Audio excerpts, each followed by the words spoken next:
Hey, before we even start, let me ask you something real quick. Have you ever wondered why a handful of civilizations completely dominated their neighbors for centuries, while everyone else was still scratching their heads trying to figure out bronze? It wasn't luck. It wasn't just, they worked harder. It was one or two freak advantages that were so ridiculously overpowered they turned normal human societies into unstoppable juggernauts. And today I'm ranking the 10 most broken, most unfair, that actually existed advantages in the ancient world, from number 10 all the way down to the single most disgusting, game-breaking edge any civilization ever had. And trust me, when we get to number 1, you're going to sit there and realize modern countries would kill to have even half of what these guys were born with. So if you've got even a tiny curiosity about why Rome crushed everyone, why Egypt lasted 3,000 years, or why one tiny island basically invented democracy and then accidentally conquered half the Mediterranean, stay glued to the screen, because by the end of this video you're going to see ancient history in a completely different light. Let's dive in. Number 10. The Alpine Wall of the Swiss Cantons. Most people think Switzerland was always neutral, boring, and full of chocolate. Wrong. Back in the late 13th and 14th centuries, the Swiss were a bunch of mountain farmers who decided they didn't like paying taxes to the Holy Roman Empire. So they did something insane. They used geography as a literal cheat code. The Alps aren't just tall, they're a fortress made by nature. Narrow passes, avalanche zones, cliffs that drop thousands of feet, and snow that shows up 8 months a year. The Habsburgs sent professional armies with knights in full plate armor to teach these peasants a lesson. And the Swiss, armed with nothing more than halberds and bad attitudes, waited at the top of the passes, rolled boulders down, and watched heavily armored knights get turned into red paste sliding down the mountain. One single battle, Morgarten, 1350, 1,500 Swiss peasants annihilated a Habsburg army 3 times their size in under an hour. After that, nobody wanted to march into the Alps anymore. The Swiss turned a defensive nightmare for everyone else into free real estate and basically invented the concept of, you can't touch me because physics hates you. Geography's so broken it created a country that still exists today, basically untouched. Solid number 10. Number 9. The Nile flood cycle, Egypt's infinite welfare state. Imagine if every single year, without fail, a giant river showed up at your doorstep, dropped a layer of the most fertile soil on earth, then politely left before flooding your house. That was Egypt for 3,000 years. No other civilization on the planet had a river that predictable. The Euphrates and Tigris. Angry drunk uncles that flood whenever they feel like it. The Yellow River, literally nicknamed China's Sorrow because it murders millions every couple centuries. Egyptian farmers didn't need to invent complex irrigation like Mesopotamia. They didn't need terracing like the Andes. They literally threw seeds on the mud and came back 3 months later to a jungle of wheat and barley. Surpluses so massive the pharaohs could store 20 years of grain in reserve. No taxes needed most of the time. Just take a cut of the free food the river gives you, a food protection cheat code so strong it let one civilization stay in God mode for longer than any other in human history. Number 8. The Spartan-Agage Helot slave ratio. You've seen 300. You think you know Sparta, you don't. Sparta had roughly 8,000 adult male citizens, and somewhere between 200 and 400,000 helots. State-owned slaves who did literally all the farming, crafting, and manual labor. That's a ratio of up to 50 slaves per citizen. Athens had maybe 3 or 4 slaves per citizen, and they were already considered slave-heavy. Sparta had so many slaves they could force every single male citizen to become a full-time professional soldier from age 7 to 60. While Athens had to drag farmers off their fields every summer to fight, Sparta showed up with an army that trained 12 months a year, every year, for their entire lives. And the Agage wasn't football camp. It was state-sponsored child abuse designed to create the scariest human beings on the planet. Stealing food, sleeping on reeds, yearly ritual where teenagers were legally allowed to murder helots to keep them terrified. Sparta engineered an entire society where the citizens' only job was to be the best killers alive. One Spartan hoplite was worth multiple regular soldiers. At Thermopylae, 300 Spartans plus allies held off maybe 200,000 Persians for 3 days, even accounting for exaggeration. That's insane. A slave economy plus government mandated super soldier factory equals a military, so overpowered they terrified Greece for centuries. Number 7. The Roman concrete revolution. You think concrete is modern?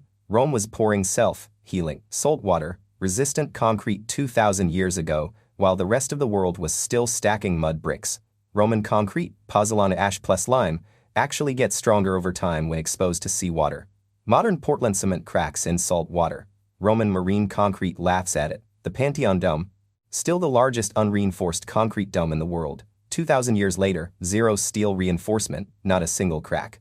The harbors at Caesarea, Pozzuoli, and dozens more are still standing underwater because their concrete literally keeps healing itself.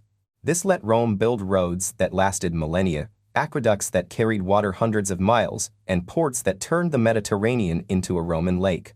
While everyone else was rebuilding their wooden docks every few decades, Rome built once and forgot about it for 2,000 years. Infrastructure so broken it gave them a logistics advantage nobody could match. Number 6. The Step Horse Archer Package. Give me a second. Close your eyes and picture the scariest thing an ancient farmer could see on the horizon. If you live in Eurasia between 1000 BC and 5000 AD, it's probably several thousand dudes on horseback who can gallop at full speed, turn backwards, and put an arrow through your eye at 200 yards. The composite bow plus stirrup plus horse nomad lifestyle was the original aimbot. The Scythians, Huns, Mongols, Parthians, Turks, didn't matter who, same package. A horse archer could loose 10 to 12 arrows in the time a foot archer loosed 1 or 2. They could ride circles around heavy infantry, refuse to engage unless they wanted to, and turn any battlefield into a shooting gallery. At Carrhae in 53 BC, 10,000 Parthian horse archers surrounded and annihilated a Roman army 4 times their size. 40,000 Romans dead, Crassus's head used as a prop in a play. The Mongols later took the same package and conquered an empire 4 times the size of Rome in less than 50 years. Mobility arranged DPS to zero supply lines because they lived off the grass their horses ate. The ultimate glass cannon death machine. Number 5. The Inca Road and Quipu accounting system. 40,000 kilometers of stone, paved roads across mountains that make the Rockies look cute. Suspension bridges made of grass that could hold an entire army.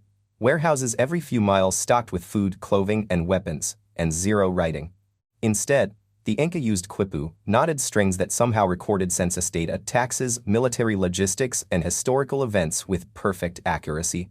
We still can't fully read them, but the Spanish chroniclers said the Inca accountants could balance the empire's books better than European ones. This let a civilization with Stone Age technology run an empire from Colombia to Chile, bigger than Rome at its peak, with zero revolts for 100 years. Runner relay systems that could carry a message or fresh fish 500 kilometers in a single day. The Spanish marched into Cusco and found storehouses with enough food to feed the city for 7 years. Logistics and information processing so far beyond anyone else, they conquered the Andes without gunpowder, horses, or steel. Number 4. The Chinese invention monopoly. Gunpowder, paper printing, compass, crossbow trigger mechanism, sternpost rudder, watertight compartments, porcelain, blast furnace cast iron. China invented all of it centuries before anyone else even thought it was possible. By the Song dynasty they had paper money, government bonds, standing navies with paddle-wheel ships and flamethrowers. The treasure fleets of Zhonghe in the early 1400s were floating cities, 400 feet long, 9 masts, carrying 20,000 men. While Europe was still figuring out the carable, China had so many world-changing inventions they literally ran out of things to invent and decided to take a nap for a few centuries. Technological head start so massive the rest of the planet spent 1,000 years playing catch-up. Number 3. The Athenian silver mines of Lorient. One random day in 483 BC some shepherd in Attica finds the richest silver vein in the ancient world. Athens instantly goes from middling city-state to walking cheat code. 200 talents of silver per year, enough to fund the largest navy the Mediterranean had ever seen. While Sparta is still rowing around in 50 oar boats, Athens builds 200 state-of-the-art triremes in a single decade. That navy crushes Persia at Salamis, saves Greek civilization, and turns Athens into the commercial hub of the Mediterranean. All because one guy tripped over the biggest ATM in history, the entire golden age of Greece. Pericles, the Parthenon, Socrates' democracy, was paid for by a geological lottery ticket. Resource jackpot so absurd it created Western civilization as we know it. Number 2. The Fertile Crescents, the domestication starter pack. 10,000 years ago one tiny slice of the Middle East won the cosmic lottery. Wheat, barley, lentils, chickpeas, goats, sheep, cattle, pigs, all the best domesticable species on the planet lived within a few hundred miles of each other. No other place on Earth had this combo. The Americas had corn but no large animals except llamas. Sub-Saharan Africa had sorghum but almost no domesticable animals. Australia, kangaroos laugh at domestication. The Fertile Crescent had everything you need to jump from hunter, gatherer to agricultural empire in a couple thousand years. That head start let Mesopotamia, Egypt, and the Levant invent cities, writing, bronze, mathematics, beer, and organized warfare, while the rest of the world was still chasing mammoths. The single greatest geographical head start in human history, and the #1 most overpowered advantage in the ancient world. The Indo-European horse, wheel, bronze trifecta. Around 4000 BC, a group of people living on the Pontic, Caspian steppe, the Yamnaya, figured out 3 things at roughly the same time. 1. How to ride horses. 2. How to build spoked, wheel chariots that didn't fall apart. 3. How to smelt bronze strong enough for weapons and armor. Then they jumped on their new war machines and spent the next 2,000 years steamrolling every civilization from Ireland to India. They spoke early Indo-European languages, ancestors of Greek, Latin, Sanskrit, Persian, Celtic, Germanic, basically every major European and North Indian language. Their DNA shows up in corded ware Sweden, Mycenaean Greece, Vedic India, Celtic Britain, and Hittite Turkey, all within a few centuries. No army on foot could stand against chariot archers in bronze armor. No society without bronze weapons could resist. One culture, one technological package, one explosive expansion that reshaped half the planet's languages, genetics, and mythology. The single most successful invasion in human history, and most people have never even heard of the Yamnaya. That, my friends, is the most disgustingly overpowered advantage any ancient civilization ever had. So there you have it, the 10 most broken advantages in the ancient world, from geography that fights for you, to rivers that feed you for free, to technological combos that let a bunch of steppe nomads rewrite half the planet's DNA. History isn't fair, it never was. Some civilizations just rolled the dice and got cheat codes the rest of us can only dream about. Which one shocked you the most? Drop it in the comments. Let me know if I missed anything completely insane, and if you want to go deeper into any of these. Like the full story of how the Yamnaya turned into basically everyone. Or you want to see the craziest military tactics these advantages made possible. I made a monster follow-up breaking down the most broken weapons and strategies in ancient warfare. Click on screen right now or the link in the description. I'll see you there. Stay curious.